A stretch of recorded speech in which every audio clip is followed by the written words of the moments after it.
Hail, and welcome to Shadow of Space, and we are commenting on another BCB video. This is called Internet Freaks Out over former Navy SEAL military analyst caught wearing mask on Fox News. This is uploaded May 21st. This is being recorded May 22nd. And link is in the description. I need you to watch this video and look at this man's neck. In the eyes of the Iranian people, but the world global economy, which they're holding all hostage to, the more everybody... Definitely has, like, dark. I can't tell. Realize this is all about the IRGC. So that was Vice Admiral Robert Harwood on Fox News, or so we're supposed to believe. But does anybody's neck look like that? Look at my neck. Do you see a flap there? Do you see a separation on my neck on any level? No, you do not, because that is a human neck. And what we saw there looks a lot like a mask. And that is probably fitting Fox's MO perfectly. That is what they do. They bring on these people as these expert witnesses on Fox News, and they give all this testimony and all these claims, and they're just reciting. I guess today was conspiracy theory day. Go along with the UFOs. Apparently this guy's been a feature because they've had to put a mask on this guy so they can't tell who it is. And if you look at this man and you look at the actual Vice Admiral, the Vice Admiral has a little more wear and tear on his face over years. He's about 70. I think he's 69 years old. That, to me, let me know if I'm wrong, looks like a mask. At what point are people just going to start accepting, believing, and acknowledging that they've been here, they're here, and they're not even hiding it anymore? They're putting it directly in your face. The eyes of the Iranian people, but the world global economy, which they're holding all hostage. Why is the film so grainy? At the end of the day, we're going to have to need a government that not only hands over the nuclear material, stops threatening the Straits of Hormuz, but quits exporting. As someone who's been on a film set the majority of their life, I know a prosthetic mask when I see a prosthetic mask. Also, people usually blink. If you know anything about Bob Howard, he was offered a very high-ranking position of National Security Advisor and turned it down. You can connect the dots. Everything shown in this video was nationally televised and is not intended to spread misinformation. Therefore, I am not spreading misinformation. Anything spoken about was for entertainment, education, and conversation purposes only. Boy. Was So it? We got to talk about God. a freak out that's currently happening on the internet over what appears to be a retired United States Navy SEAL and former deputy commander of the U.S. Central Command, Mr. Robert Harwood Jr., wearing what appears to be a mask on Fox News. Now, I want to show you guys the videos, the evidence, and let you guys decide for yourself in regards to what you think. I'm going to tell you guys what I think. But, yeah, this is kind of freaky. Okay, when I first saw this, I was like, okay, this is kind of weird, right? So I'm going to play this video of what people are freaking out about here. The president has time on his hands. He controls the narrative, he controls the strike capabilities, and he knows that the policy he set with the blockade has had short-term and long... Yeah, so again, people are saying that this right here, this little cutoff, it appears as if he's wearing a mask. That's what people are saying. Yeah. Okay, that's what it looks like. Okay, now, again, there are videos that are floating around everywhere about how, apparently this is a thing, okay, in the intelligence community. Here is former CIA chief Jonah Mendez, okay. She explains how this is something that apparently was common. So you were a former chief of disguise. I was chief of disguise. What all did that entail?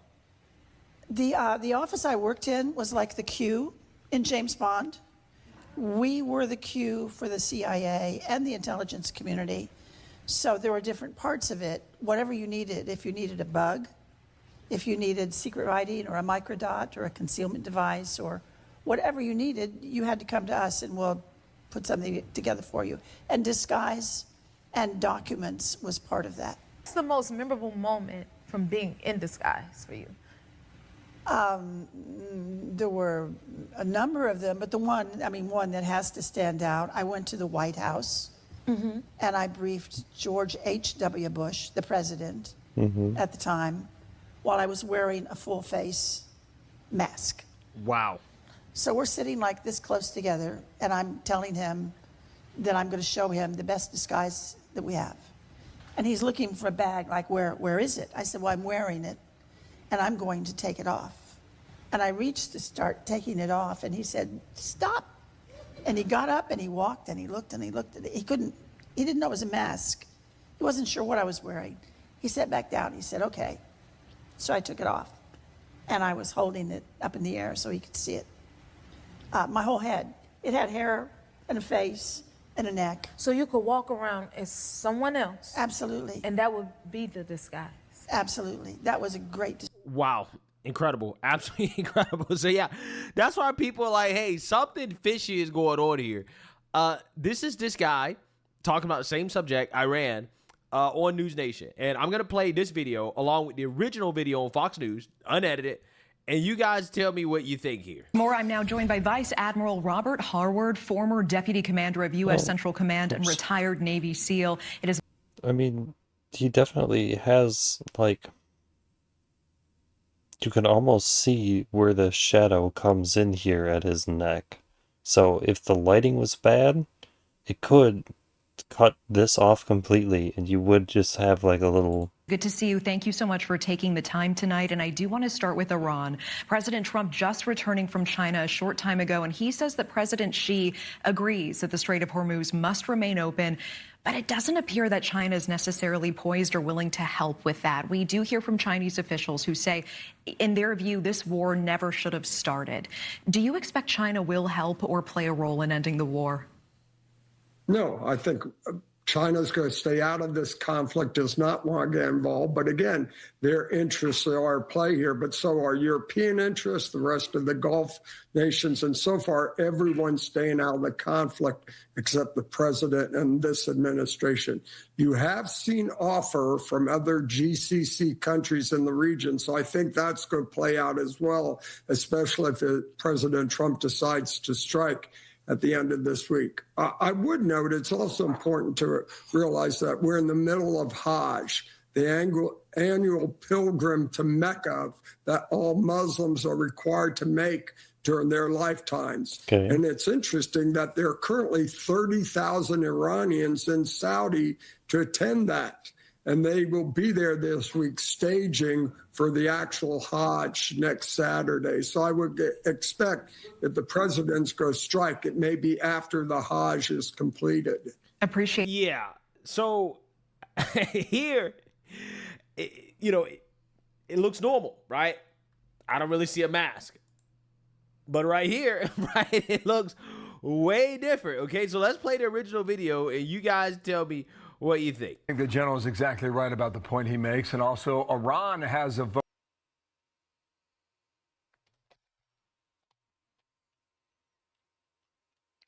These buttons. Oh, it's not this. Oh, it's not that either. Oh, okay. There's a way I can do this. There was a way I could do this. Maybe I can't do this.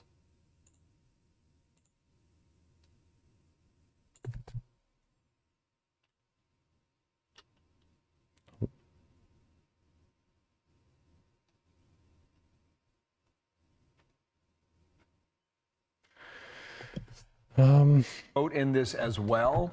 Yes, I can. They've reconfigured a number of things, I am certain. What do you think the next best move is today? Well, I agree with the general completely, with one caveat.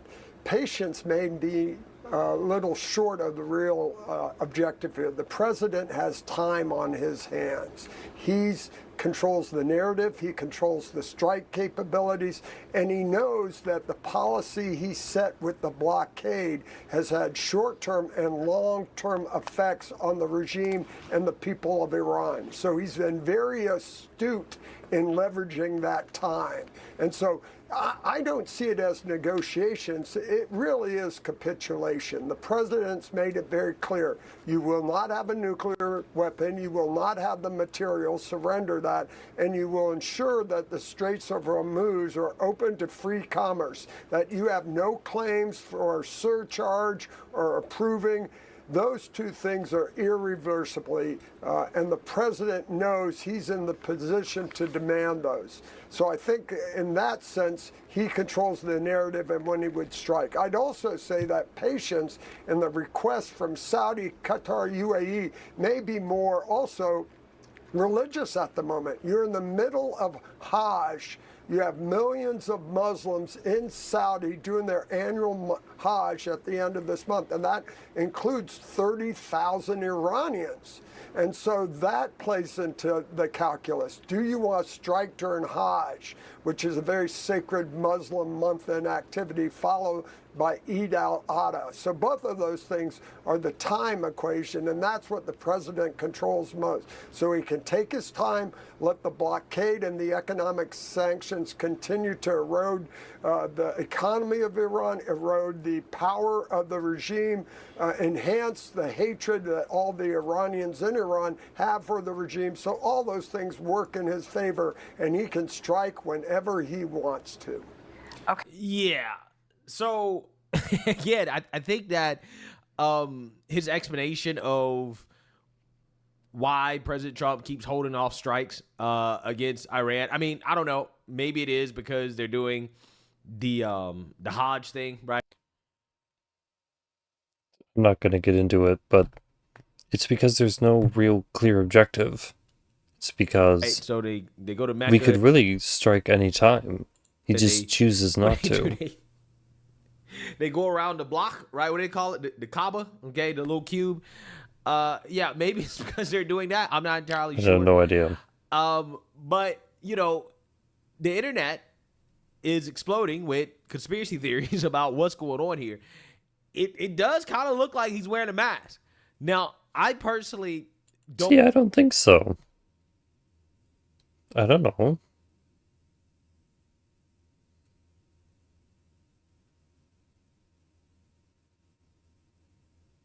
$10.21.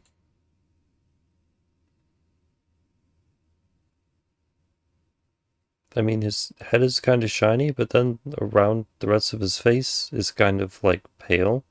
Isn't that shiny? That's kind of what he looks like here. And again, this little, like, divot under his neck is shadowed differently. Is it this? Here. More, I'm now joined by Vice Admiral Robert Harward. See how it's got this little shadow?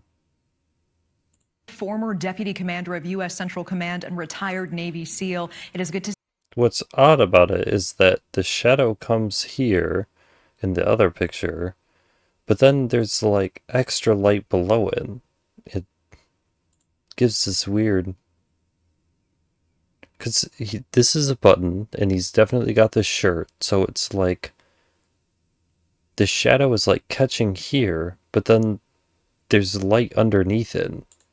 Now, I personally don't think that he's actually wearing a mask, and I'm going to tell you why, right? Because if you look closely here, it looks as if this part right here, it looks like it's cut off, but I think that's a shadow. I think it's the way that his skin folds because he's old, and the studio lighting from above creating that shadow type look. But as you can see here, the mask cutoff ends right here, right? You can clearly see that his skin is still attached right here. Okay. Yeah. I mean, this is really the thing, is like you would leave this enormous gaping gash in the mask, but then this little part over here would be connected. let me zoom in on this. That's what I tried to do. Right here, you can see his skin clearly is still attached, right? I think that this right here is a shadow. Because the other thing is, you would be able to tell, you would be able to see, like, the transition between his natural head and the mask. Like, the eyes would look different. The ears would look different. Because the light is overhead, and, you know, Maybe his collar and know. his wrinkly skin. I believe that is the reason why it looks like that, right? Not necessarily because he's wearing a mask, but it certainly does look like he's wearing a mask. But again, what convinced me of this is when he started to talk, and again, I could kind of see the shadow moving, right? And it looked less like a mask, you know, at some parts of the video, right? When he's talking, right? You can clearly see, okay, like this is his throat, and it's like his skin kind of folding up in the lighting there. But I mean, certainly, you know, in still pictures, it looks like it could possibly be a mask, right? It's not. But I don't think it is. Don't think that it is. But you just never know, right? With all of the weird talk going on with the government, right? But see, and that's exactly why you can't go down those rabbit holes, because you immediately start to think that reptile people and just nonsense. Just UAPs, UFOs, you know, crazy stuff, CIA, right? Like, you just never know, right? You just never know. I personally think that is interesting. Okay, why would he wear it to this and not that other interview? What would be the purpose? Wouldn't you have to wear it every time you were in public? Why didn't he wear it then? Why is he wearing it now? Interesting, right? I mean, I don't know at this point. You can never put anything past the government. I just don't understand why is it that he would need to wear a mask to go on Fox News to talk about Iran, right? Why exactly. Like, why? Need to wear a mask to do that? I think that this is a shadow. Why does he need to wear? Why does he need to wear it on this show in particular? But I'm not an expert. You guys let me know what you think. Maybe there's a mask going on here. Maybe, I don't know. No. There's something strange, right, that we don't know about. But I personally think that the shadow explanation makes the most sense, right? But hey, let me know what you guys think. The internet is going crazy saying that this is a mask, right? That this is a disguise. I'm not saying it's impossible. I'm just saying I believe that the shadow explanation is probably the most plausible and likely explanation for what's going on here. But again, I don't know. Let me know what you guys think. Make sure you like. We'll see. And this is exactly the problem with not having enough information and jumping to conclusions. There was a Twilight Zone episode about this where there was a small community of people, and for some reason the power went out, but then it started randomly going off in people's houses. It would be this person's, and then it would be this person's, and they were all blaming each other about, well, you must be some sort of spy or something that you have electricity. And there was this kid, and he was feeding them this narrative about aliens. They were aliens that were attacking the city or something. And it turns out that it was aliens, but they were actually just pitting the humans against each other because they knew that that's all that they had to do. That's what happens, is you start to look for things. You start to make those conspiracy theories because you don't have enough information. You can't go down those rabbit holes.